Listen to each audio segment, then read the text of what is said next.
ili kuombea wenzetu.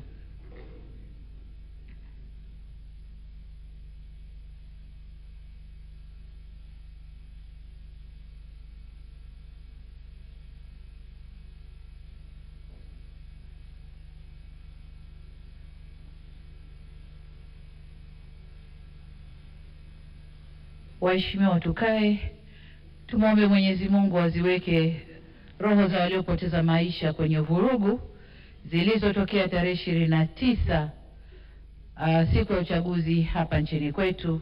Mungu awape malazi mema ya amani. Amen. Mimi binafsi, waheshimiwa wabunge, nimehuzunishwa sana na tukio lile. Natoa pole kwa familia zote zilizopoteza wapendwa wao, na tunaomba Mwenyezi Mungu kama tulivyoomba awapumzishe kwa amani. Aidha, kwa majeruhi tunawaombea wapone kwa haraka, na kwa wale waliopoteza mali zao tunawaomba wawe na stahamala na uvumilivu.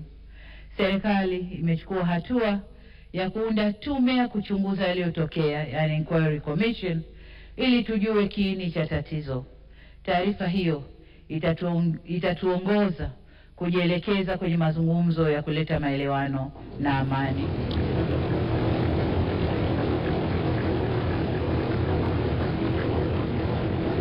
Mheshimiwa Spika, baada ya kueleza sononeko hilo, nijielekeze sasa kukupongeza wewe Mheshimiwa Musa Azzan Zungu kwa kuchaguliwa kuwa mbunge wa jimbo la Ilala na kupata imani ya waheshimiwa wabunge waliokuchagua kuwa spika wa bunge hili la 13.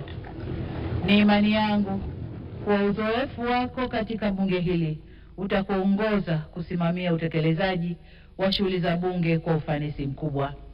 Aidha, nitumie fursa hii kumshukuru kwa dhati Spika mstaafu Mheshimiwa Dr.